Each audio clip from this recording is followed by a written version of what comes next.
Louis.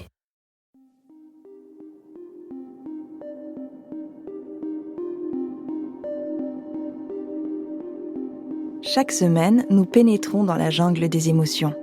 Nous pensons, nous décortiquons, nous analysons, mais surtout, nous ressentons. Et comme tout ce qui nous traverse passe par notre cerveau, mais aussi par notre corps, dans cette mini-série, nous allons voyager au cœur de nos 5 sens et de nos émotions. Dans ce 4e épisode, nous nous demandons en quoi le toucher est essentiel dans nos rapports humains et émotionnels. Quand j'étais enfant, parfois, avant de m'endormir, je m'imaginais enveloppée dans les bras d'une sorte de doudou gigantesque. Une espèce d'ours ou de Totoro, ce grand personnage imaginé par Miyazaki, très doux, immense, qui m'engloutissait de sa tendresse et me donnait un sentiment de sécurité et d'apaisement. Je n'ai jamais trop questionné ces rêves éveillés, mais aujourd'hui, quand j'y repense, j'ai la sensation presque réelle de ce contact physique, pourtant imaginé, et du sentiment de sérénité que j'éprouvais. Parmi les 5 sens, j'ai l'impression que celui du toucher nous questionne en général assez peu. Pourtant, le toucher est activé en permanence. Il y a les objets qu'on touche, qu'on manipule au quotidien. L'anse de notre tasse de café préférée, qui s'imbrique parfaitement avec nos doigts le matin. Notre façon de nous démêler une mèche de cheveux du bout des doigts. La gêne fugace lorsqu'on frôle la main de quelqu'un qu'on ne connaît pas. Et le plaisir qu'on a à caresser la joue d'un être aimé. Ce sens, qui est si présent dans nos vies, a-t-il un lien direct avec notre bien-être ? Peut-on souffrir de n'être pas touché, de ne pas pouvoir toucher ? Et que se passe-t-il lorsque, comme nous le vivons aujourd'hui avec le Covid-19, nous sommes partiellement privés de ce sens ?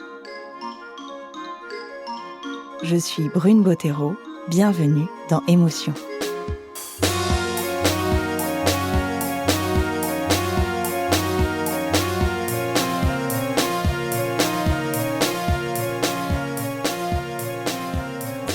Pour comprendre les liens entre la dimension émotionnelle et la fonction vitale du toucher, j'ai rencontré Bernard Andrieux sur son lieu de travail. Bernard Andrieux est philosophe, spécialiste du corps et du toucher. À l'université Paris-Descartes, il anime un laboratoire autour du sport et des pratiques corporelles. Alors, comme le dit Merleau-Ponty, l'expérience du toucher, c'est une expérience double. Maurice Merleau-Ponty est un philosophe du début du XXe siècle. C'est-à-dire que c'est une expérience dans laquelle je vais toucher un objet, mais en touchant un objet, je suis aussi touché par cet objet. C'est-à-dire que l'idée, c'est que c'est un sens qui est réversible. Il y a une réversibilité. Très bien. Et qu'est-ce qui vous a amené, en quelques mots, à travailler sur le toucher particulièrement et sur le corps ?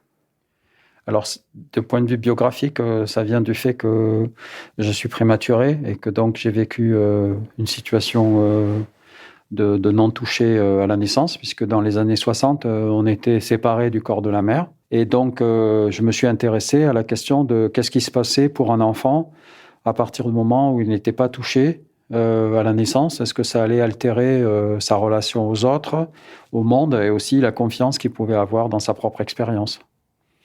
Et puis, d'un point de vue intellectuel, surtout, comme je le montre dans le livre sur le toucher, je me suis beaucoup intéressé aux théories de Winnicott ou aux théories de Harlow sur l'idée que finalement, la question de comment je porte l'enfant, comment je suis porté, comment je suis touché par le corps de la mère ou par le corps du père, fait que finalement, il y a une difficulté à la fois physique, mais aussi affective, relationnelle, qui fait que la situation de manque de contact, de privation sensorielle, est une situation très problématique, puisqu'on ne peut pas simplement élever un enfant de manière visuelle. Pour l'éduquer, il faut aussi qu'il puisse y avoir des interactions ludiques avec des objets, avec son monde environnant, et le fait qu'il puisse se toucher et qu'il puisse être à la fois dans une expérience de contact et de relation. Bernard Andrieux me confirme que ces interactions physiques entre l'enfant et le parent ne sont pas seulement utiles, elles sont vitales. une dimension très importante qui était démontrée par Arlo, puisque Arlo a travaillé sur des singes qu'il a privés finalement de toucher avec la mère et qu'il a remplacé le contact avec la mère soit avec un poupon de tissu, soit avec une poupée en fil de fer. Et en fait, une donnée que montre Arlo, c'est que le toucher est aussi une dimension calorifique. La chaleur fait que, bien évidemment, lorsque je me mets contre quelqu'un pour ressentir, bien évidemment, un mouvement de contact, d'empathie, ce que je vais rechercher aussi, c'est la chaleur du contact avec l'autre. Et que donc, si j'étais avec des contacts simplement froids, rigides, en tout cas, je perdrais petit à petit. Et ça a un impact physique très important, c'est que ces singes qui étaient déprivés finalement sensoriellement, qui étaient avec des contacts froids, rigides, avaient un plus mauvais développement que ceux qui avaient un contact avec le poupon, dans lequel la chaleur de leur corps pouvait, dans l'expérience du touchant-touché, avoir une réversibilité et donc aussi ressentir quelque chose de ce contact. Donc la chaleur est aussi importante finalement que l'expérience même du contact. Harry Arlo est un psychologue américain du début du XXe siècle qui a réalisé les expériences de privation maternelle sur des singes. Ces méthodes ont depuis été condamnées par les défenseurs de la cause animale. Arlo fait partie, avec notamment Donald Winnicott, célèbre pédiatre et psychanalyste, des chercheurs qui ont pensé la théorie de l'attachement. Cette théorie part du principe que l'être humain est la seule espèce à naître sans défense et sans aucune capacité à grandir de façon autonome. Le rôle des parents, donc, ou de l'adulte qui s'en occupe, va être d'aider le bébé à se développer socialement et émotionnellement.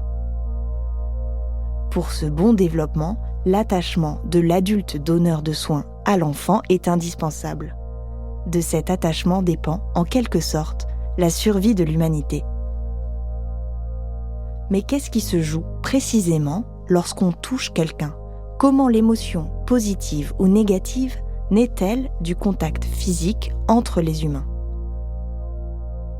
Alors, l'émotion, c'est ce qui va produire une activation. Lorsque je suis touché, il y a des parties en moi qui sont activées. D'une dimension physique, déjà, il y a la manière dont je suis touché, d'où le fait que le toucher peut être réfractant. On le voit dans l'inceste, dans le viol, dans la violence, etc.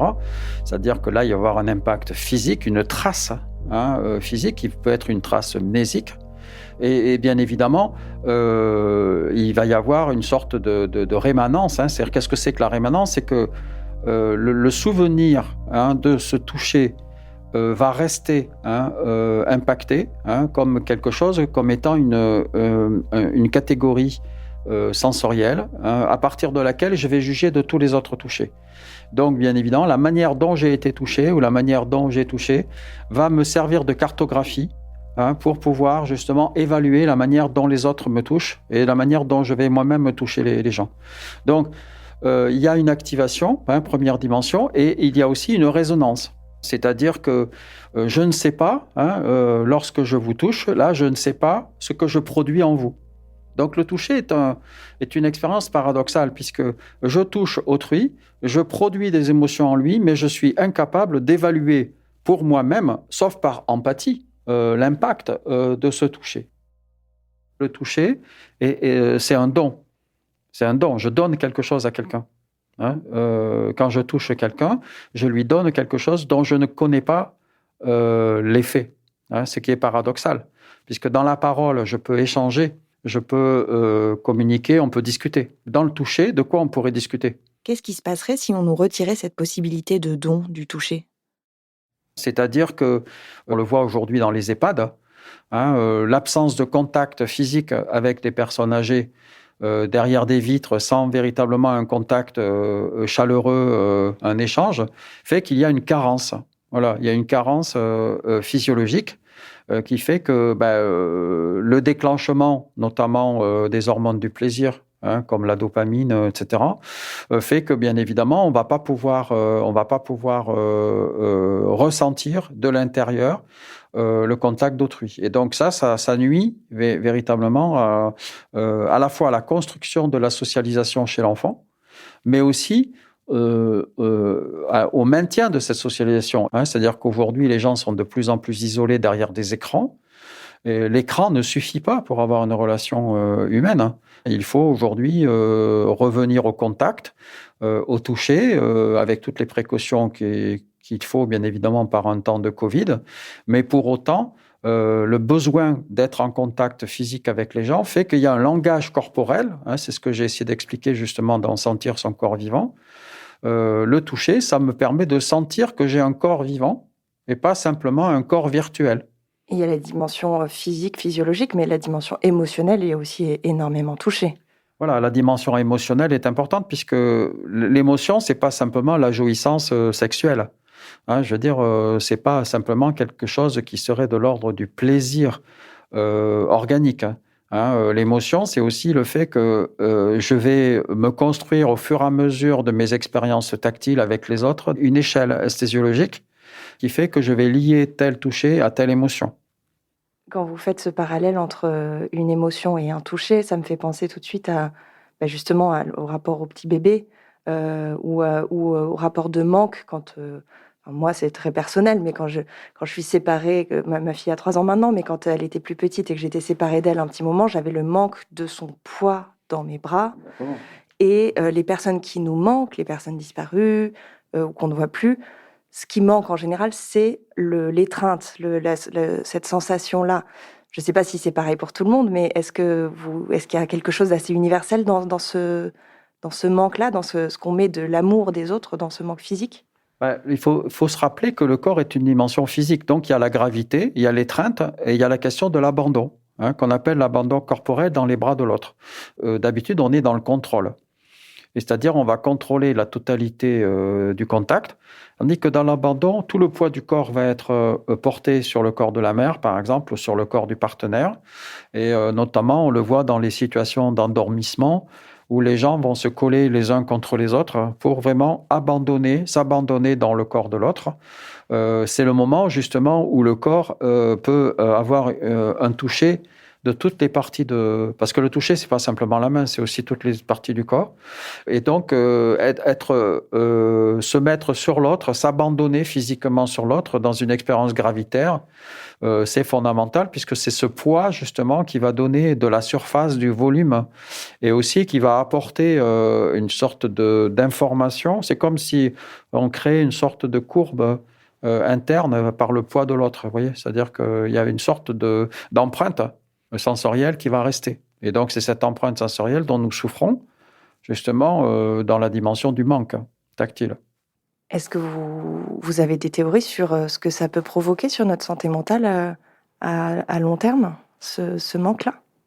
Ça crée, de toute façon, les psychiatres ont commencé à l'évaluer, c'est-à-dire que ça crée une dépression, c'est-à-dire dépression, c'est-à-dire l'absence précisément de pression sensorielle par les autres, donc l'impossibilité d'exercer un contact physique avec les autres fait que je vais perdre finalement petit à petit la possibilité de pouvoir, notamment dans la familiarité gestuelle, vous voyez, parce que le toucher, c'est aussi beaucoup la familiarité, le contact, le fait de pressentir, de ressentir, d'être proche finalement de quelqu'un, par des effleurements, par une présence. La notion de présence corporelle aussi a tendance à disparaître parce qu'on va maintenir une distance. Comme disait Edward Hall, finalement, il y avait une capacité à pouvoir mesurer cette distance. On sait que dans une distance très proche, on va ressentir précisément cette proximité de manière quasi tactile. On n'a pas forcément besoin d'être... C'est ce qu'on appelle l'intimité. Finalement, entre nous, là, on a une distance relativement sociale. Voilà, donc nous ne sommes pas intimes. Mais par contre, nous reconnaissons l'intimité à partir du moment où il y a un seuil de proximité qui est très proche, qui fait que là, il y a une communication. Voilà. Et ça, c'est ça la conséquence première, c'est que finalement, à partir du moment où il n'y a plus cette possibilité d'être très proche, il n'y a plus de langage corporel, autre que visuel. Or, justement, dans l'expérience de l'espace tactile, il y a l'expérience du toucher, mais il y a aussi l'expérience du contact, de la proximité, de la familiarité, et qui sont des dimensions rassurantes, sécurisantes, et qui apportent du bien-être. Hein, savoir que l'autre est là, il est proche de moi, ben ça me maintient dans une sorte de cercle de socialité qui a tendance un peu à disparaître aujourd'hui. Et qu'est-ce que vous recommandez alors pour ces gens seuls qui n'ont plus cette dimension du toucher? Est-ce qu'il y a des solutions possibles, vous pensez là? Il y a beaucoup de gens qui cherchent des substituts, hein, des animaux, voilà. Beaucoup de gens qui discutent avec leurs animaux, qui caressent les animaux, des gens qui vont discuter avec des robots, des gens qui vont discuter avec des fétiches, avec des poupées en plastique, enfin, etc. On voit des choses. Les gens ont besoin de restaurer ce contact. Et donc, ils vont développer soit de l'auto-toucher, recentrer sur soi par l'automassage, par tout un tas d'activités, on va dire, d'activation interne, soit, bien évidemment, des substituts, mais qui ne remplaceront jamais l'expérience corporelle, parce que la différence, c'est que quand je touche la peau de l'autre, hein, finalement, je suis dans une expérience à la fois touchée et je vais ressentir la chaleur, le contact. Je sais que je donne aussi de l'émotion à quelqu'un. Quand je caresse mon robot D2R2, je veux dire, il est très content. Il s'y fait... Voilà, mais malheureusement, c'est un programme.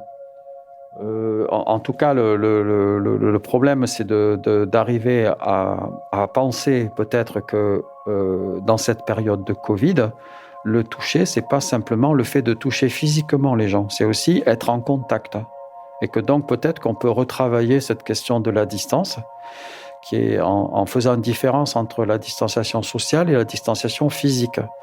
Donc il faut peut-être revaloriser le toucher, pas simplement comme une expérience de contact physique, mais aussi comme un espace tactile, hein, dans lequel finalement il y a du langage corporel, il y a de la communication, il y a des gestes d'accompagnement, parce que ressentir l'autre en présence, c'est aussi développer l'empathie, c'est aussi développer des émotions internes et ressentir finalement une présence. La présence de l'autre, c'est une présence finalement qui est très importante aussi dans l'expérience du contact. Nous nous construisons avec le toucher. Être touché et toucher l'autre est indispensable à notre développement physique, psychologique et émotionnel. Pour autant, lorsque les circonstances ne le permettent pas, il reste la présence. Cette présence de l'autre, plus ou moins lointaine, plus ou moins forte, mais ô combien nécessaire à notre bien-être. Cette présence est essentielle, même si elle est imaginaire, comme le Totoro de mes rêves d'enfant.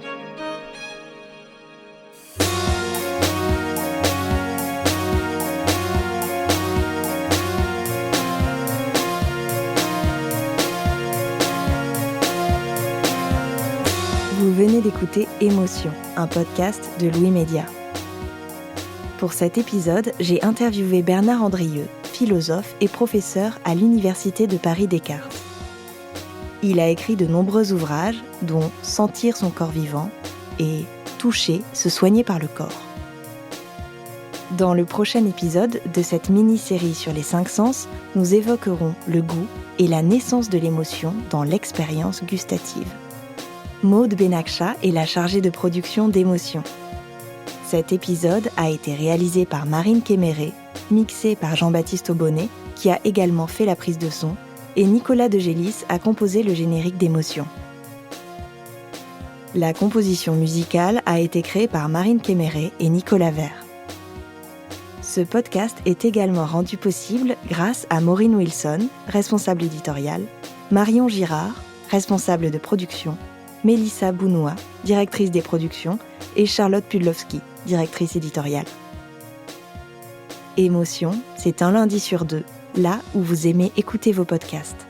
Apple Podcasts, Google Podcasts, SoundCloud ou Spotify. Vous pouvez nous laisser des étoiles, des commentaires et surtout en parler autour de vous. Et si vous voulez partager vos histoires, n'hésitez pas à nous écrire à hello@louismedia.com. Nous vous lirons et nous vous répondrons. Si le rapport entre toucher et développement de l'enfant vous intéresse, je vous conseille d'écouter ou de réécouter le très bel épisode d'émotion sur la tendresse, réalisé par Paloma Soria Brown. Et puis, il y a aussi tous nos autres podcasts, Travail en cours, Passage, Injustice, Fracas, Une autre histoire, Entre ou le Book Club. Bonne écoute et à bientôt.